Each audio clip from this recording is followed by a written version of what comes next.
Hello friends, अब welcome you to my channel S foundation. तो आज हम क्लास 10th फिजिक्स का थर्ड चैप्टर जिसका नाम सोर्सेस ऑफ एनर्जी है उसका आज हम पार्ट 2 करेंगे। अगर आपने मेरा पार्ट 1 नहीं देखा है तो लिंक डिस्क्रिप्शन में है, वहाँ से जाकर आप देख सकते हैं। अगर आप मेरे चैनल पर नए हैं तो पहले आप चैनल को सब्सक्राइब कर दीजिए, बेल आइकन को प्रेस कर दीजिए कि जब भी मैं नया वीडियो अपने चैनल पे अपलोड करूँ तो सबसे पहले आपको नोटिफिकेशन मिल जाए। तो चलिए बिना समय वेस्ट किए हम अब आज का जो टॉपिक है विंड एनर्जी उसको आज हम शुरू करते हैं। When large masses of air moves from one place to another it is refer to a wind. अगर बहुत सारे मात्रा में अगर जो हवा है एक स्थान से दूसरे स्थान तक जाता है तो उसको हम लोग विंड कहते हैं। ड्यूरिंग दिस प्रोसेस, इस प्रोसेस के दौरान kinetic energy get associated with, जो काइनेटिक एनर्जी होता है वो दूसरे एनर्जी में कन्वर्ट होता है, which is refer to as wind, जिसको हम लोग विंड एनर्जी कहते हैं। Modern wind mills convert wind energy to electrical energy. जो मॉडर्न विंड मिल होता है वो विंड एनर्जी को इलेक्ट्रिकल एनर्जी में कन्वर्ट करता है। The minimum speed of wind for proper functioning of wind mill is 15 kilometre per hour. Minimum speed होना चाहिए जो विंड का, वो विंड मिल को अच्छे तरह से फंक्शन करने के लिए वो 15 किलोमीटर प्रति घंटा होना चाहिए। अगर इससे कम होगा तो विंड मिल काम नहीं करेगा। The large number of windmills spread over a large area is called wind energy farm। Large area में अगर बहुत सारे नंबर में अगर विंड मिल्स अगर स्प्रेड हो तो उस जगह को हम लोग विंड एनर्जी फार्म कहते हैं। हमारे इंडिया में सबसे ज़्यादा जो विंड फार्म होता है वो कोस्टल एरिया में होता है, क्योंकि वहाँ पे सबसे ज़्यादा हवा होता है। अगर साल के अधिकतर जो मंथ होते हैं वहाँ पे हवा रहता है बहुत तेज़ में, जिसके कारण हम लोग वहाँ से एनर्जी को ऑब्टेन कर सकते हैं। Use of wind energy, wind energy के use. It is use to drive wind mills, water lifting pumps and flour mills etcetera.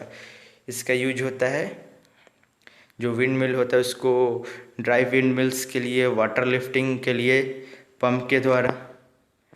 It is use to propel sail boat को इसको प्रोपेल करने के लिए। It is use to fly engine less aeroplane और glider in air, ये सब के लिए इसका यूज होता है। It is use to generate electricity generate के लिए यूज होता है। Use for various purpose like lightning, heating etcetera. इसको हम लोग लाइटनिंग करने के लिए, हीटिंग करने के लिए और अनेक प्रकार के कामों में इसको हम लोग यूज करते हैं। Advantage of generating wind energy, wind energy को जनरेट करने में क्या क्या एडवांटेज है तो चलिए देखते हैं। It is readily and abundantly available at every place of the earth free of cost. ये बहुत ही ज़्यादा मात्रा में जो धरती के हर एक भाग में फ्री ऑफ कॉस्ट अवेलेबल होता है। इट इज़ इको फ्रेंडली है and does not produce any kind of environmental pollution, और ये किसी भी प्रकार का इन्वायरमेंटल पोल्यूशन नहीं करता है। It is a renewable source of energy, ये एक रिन्यूएबल सोर्स ऑफ एनर्जी है।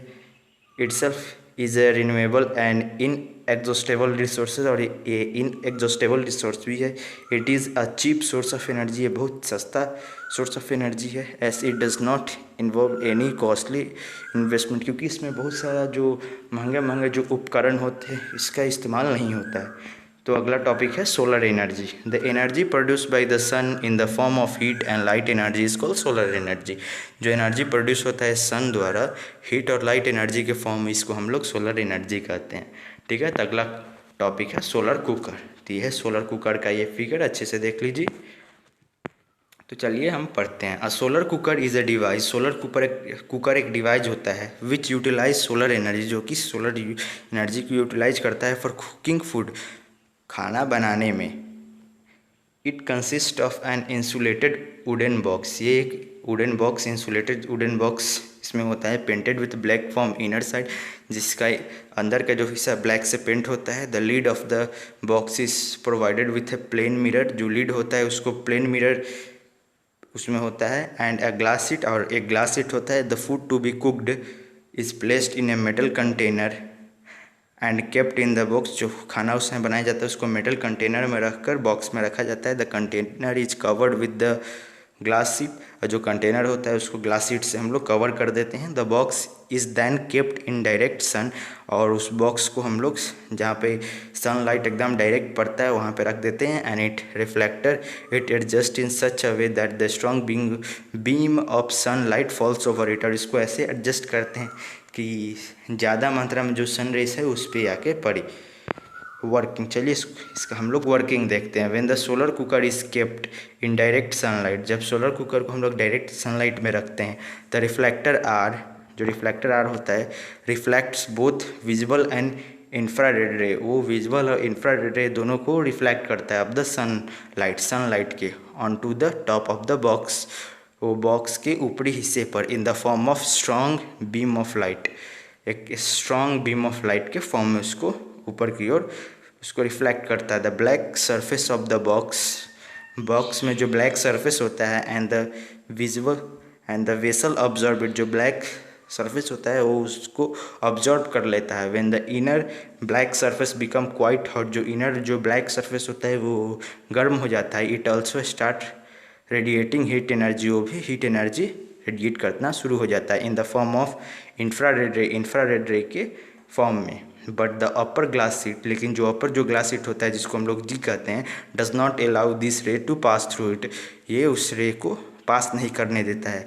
तो क्यों नहीं पास करने देता है? क्योंकि वो जो इंफ्रारेड रे होता है उसका ये वेवलेंथ बढ़ा देता है, इस कारण वो उसको पेनेट्रेट नहीं कर पाता है and go outside the box, और बॉक्स से बाहर नहीं जा पाता है। As a result this infrared ray get absorbed, इस कारण जो इंफ्रारेड रे होता है वो ऑब्जर्व हो जाता है इन द बॉक्स में, which increase its internal temperature, जो उसका इंटरनल टेम्परेचर को बढ़ा देता है up to 100 degree Celsius, 100 degree Celsius तक।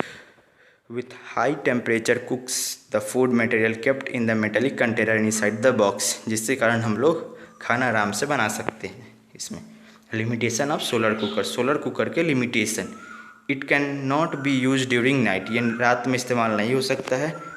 On a cloudy day it can not be use, cloudy day में इसको यूज हम लोग नहीं कर सकते हैं। The direction of the reflector has to be adjusted according to the position of the sun, जो रिफ्लेक्टर का जो डायरेक्शन होता है उसको एडजस्ट करना पड़ता है सन के डायरेक्शन के अनुसार।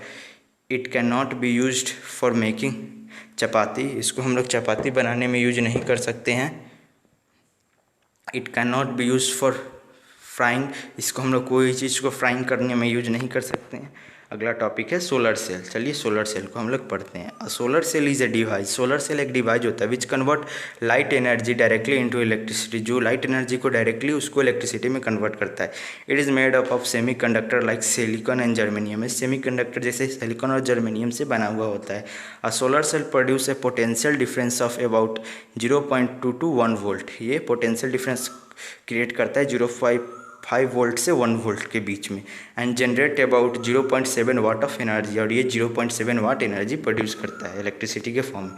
To generate a large amount of current, बहुत सारे अमाउंट ऑफ करंट को जनरेट करने के लिए number of solar cell are arranged, बहुत सारे सोलर सेल को अरेंज किया जाता है together in a definite pattern in a solar panel, एक डिफिनिट पैटर्न में अरेंज किया जाता है सोलर पैनल में। The electrical energy generated in a solar panel is stored in a battery connected to it and can be used for various purpose, और इसको हम लोग ये जो सोलर पैनल होता है उससे हम लोग एक बैटरी को कनेक्ट करते हैं, सोलर पैनल से वो बैटरी चार्ज होता है और उसके बाद वो बैटरी का एनर्जी से हम लोग अपना काम करते हैं।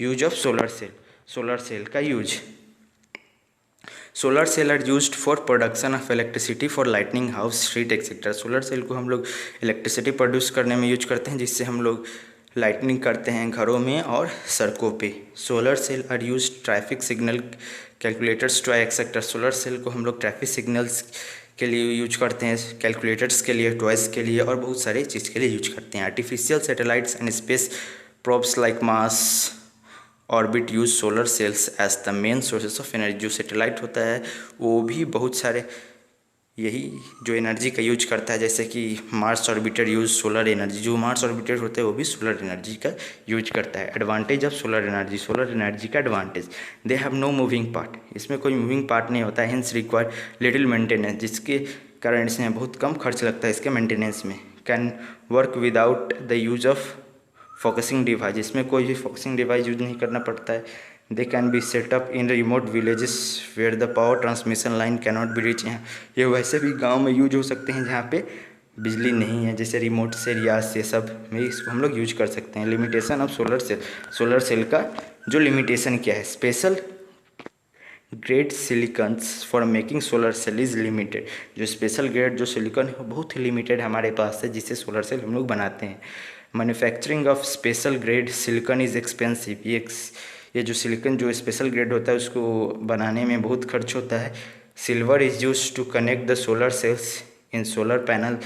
चांदी का यूज होता है इसको सोलर सेल को सोलर पैनल में कनेक्ट करने के लिए। दिस मेक्स इट कॉस्टलियर, जो इसको महंगा बनाता है।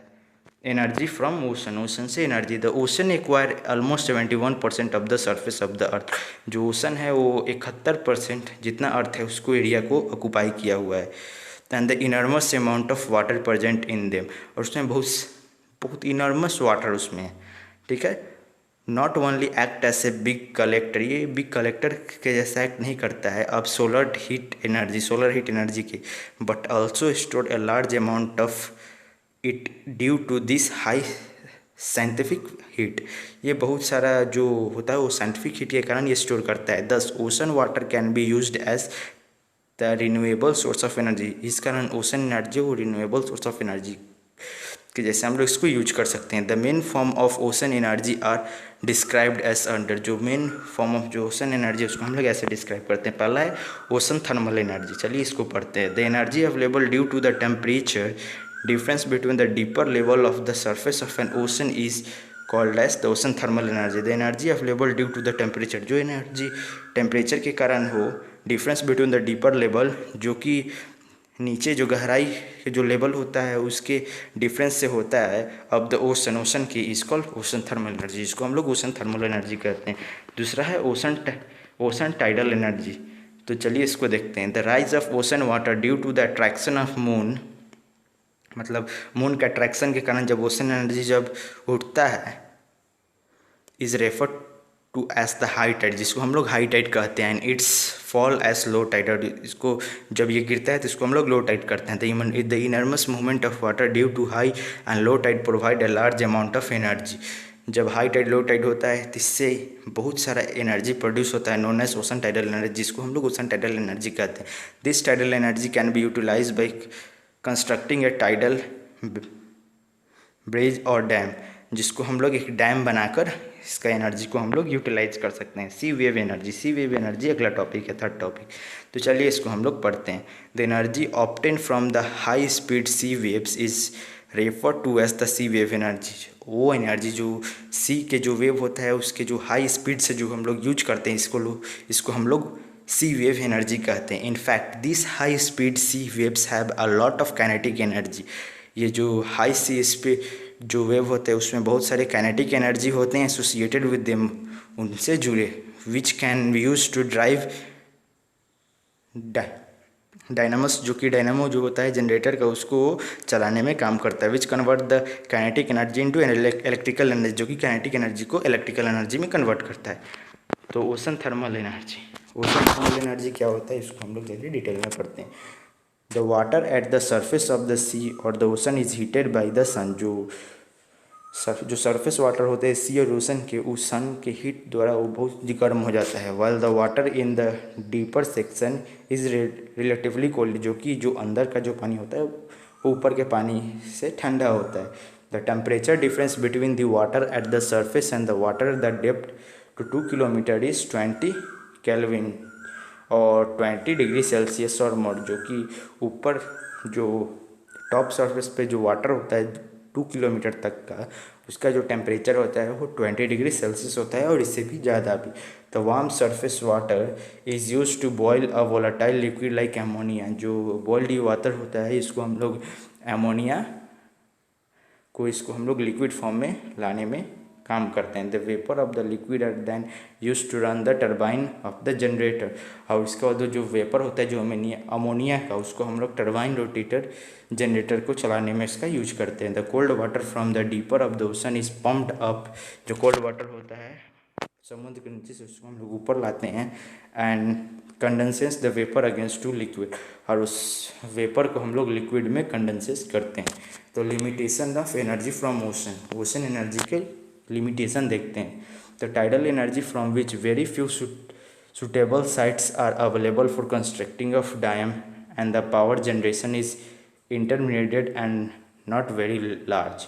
जो tidal energy from which very few suitable sites, जो टाइडल एनर्जी के लिए जो बहुत कम सुटेबल साइट्स है are available for constructing of dam, जो कि डैम बनाने के लिए हमारे पास है। And the power generation is intermediated and not very large, जो पावर उससे जनरेट होता है वो बहुत बड़ा नहीं होता है।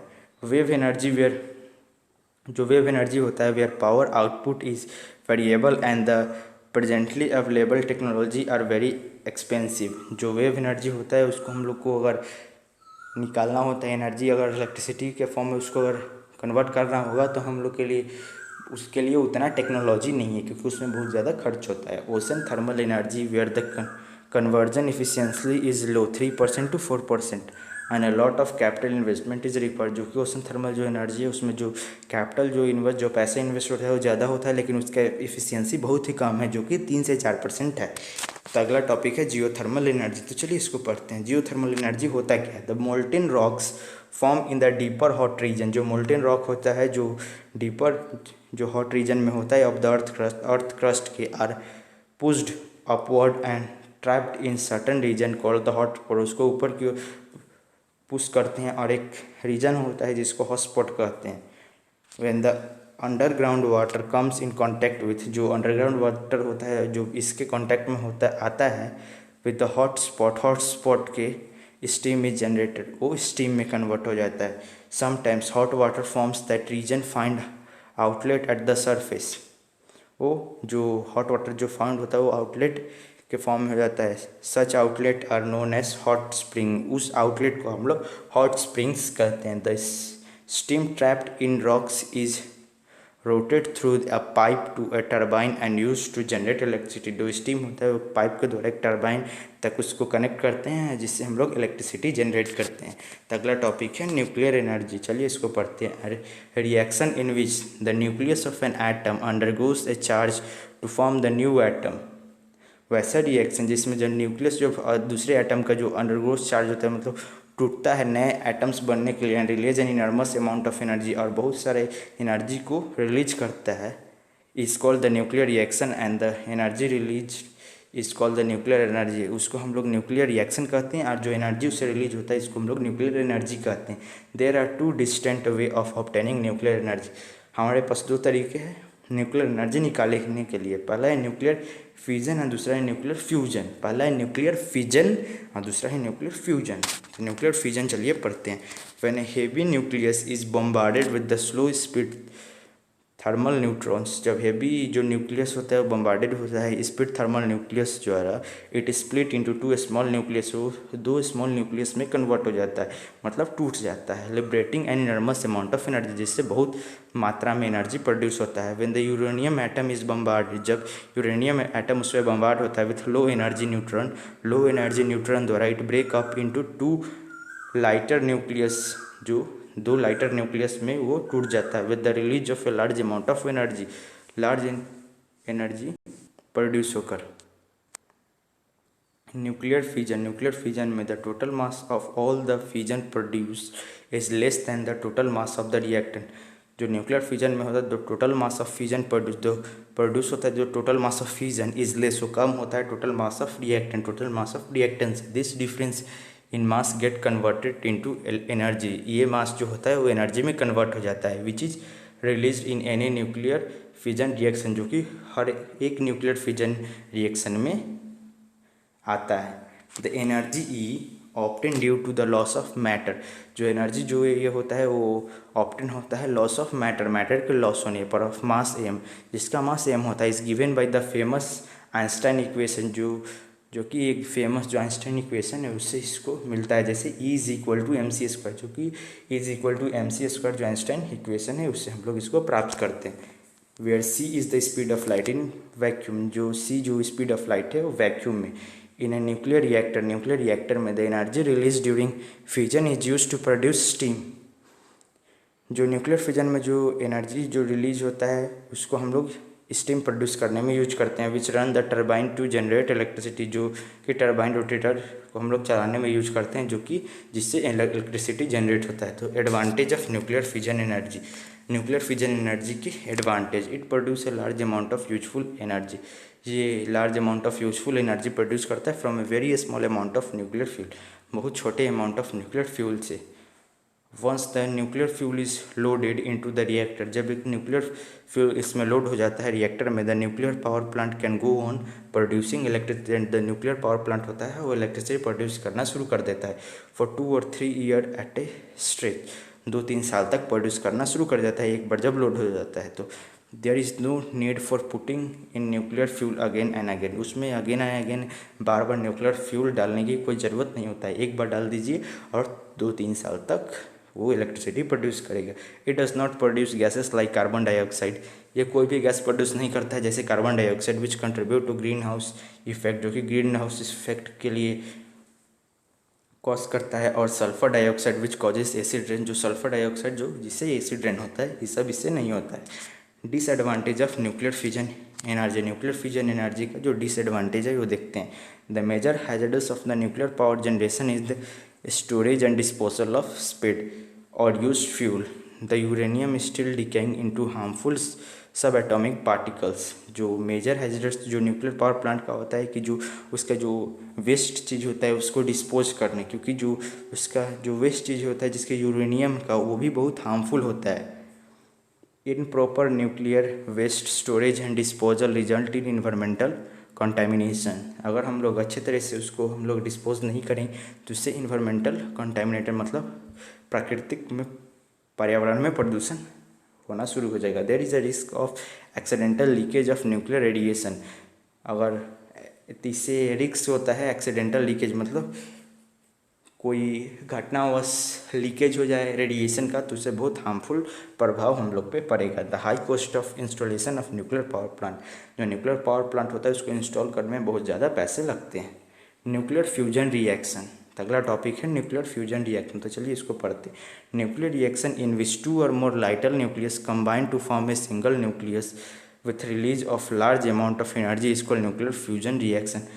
ऐसा रिएक्शन जिसमें 2 छोटे जो न्यूक्लियस होते हैं उसको कंबाइन किया जाता है एक सिंगल बड़ा एक न्यूक्लियस बनाने के लिए, जिससे बहुत ज़्यादा एनर्जी प्रोड्यूस होता है, इसको हम लोग न्यूक्लियर फ्यूजन कहते हैं। Condition for nuclear fusion to take place are, condition कौन कौन कंडीशन है जिसके कारण न्यूक्लियर फ्यूजन रिएक्शन होता है, चलिए देखते हैं। High temperature of about 10⁻7 kelvin, 10⁻7 kelvin से ज़्यादा टेम्परेचर, हाई प्रेशर भी। थर्मोन्यूक्लियर रिएक्शन, चलिए थर्मोन्यूक्लियर रिएक्शन देखते हैं। Nuclear fusion take place only at very high temperature, जो न्यूक्लियर एनर्जी होता है जो न्यूक्लियर फ्यूजन जो होता है फ्यूजन होता है वो बहुत हाई टेम्परेचर पे होता है, ऑफ अबाउट 10⁻7 केल्विन, जो कि 10⁻7 केल्विन होता है उतने पर। Means nuclear fusion is also called the thermonuclear reaction, जिसको हम लोग थर्मोन्यूक्लियर रिएक्शन भी कहते हैं। Environmental consequence of increasing demand of energy, क्या क्या पर्यावरण पर प्रभाव पड़ रहा है ये एनर्जी का डिमांड जो हो रहा है उसकी इंक्रीज होने पर। The combustion of fossil fuel is producing acid rain and demanding plants soil and aquatic life, जो कि ये कंबशन ऑफ फॉसिल फ्यूल होता है जिसके कारण जो होता है जो एसिड रेन होता है जिसके कारण प्लांट जो होता है उसमें डैमेज हो रहा है, सॉइल और एक्वाटिक लाइफ भी, ये सब एक्वेटिक एनिमल्स भी मर रहे हैं। The burning of fossil fuel is increasing the amount of green house gas, जो ये फॉसिल फ्यूल जो जड़ है जिससे ग्रीन हाउस गैसेस जैसे कि कार्बन डाइऑक्साइड एटमॉस्फेयर में बढ़ रहा है। The cutting down of trees, पेड़ के काटने के कारण from the forest for obtaining firewood, firewood को प्राप्त करने के लिए जो फॉरेस्ट से पेड़ के काटने के कारण is causing the soil erosion cause हो रहा है एंड डिस्ट्रॉइंग वाइल्ड लाइफ, और वाइल्ड लाइफ की जो हैबिटेट है उसको डिस्ट्रॉय किया जा रहा है। The construction of hydro power plant को बनाने के लिए plants is disturbing ecological balance, plant को काटकर इकोलॉजिकल बैलेंस को डिस्टर्ब किया जा रहा है। Nuclear power plant are increasing radioactivity in the environment, जो न्यूक्लियर पावर प्लांट होता है वो रेडियो एक्टिविटी जो होता है वो इन्वायरमेंट में इंक्रीज करता है। तो यहाँ पे मैंने 3rd चैप्टर फिजिक्स का क्लास 10th का मैंने ख़त्म कर दिया है। अगर मेरा वीडियो अच्छा लगा तो please like, subscribe and comment, और अपने दोस्तों के साथ शेयर करना ना भूलें। So thank you for watching, see you again, bye bye.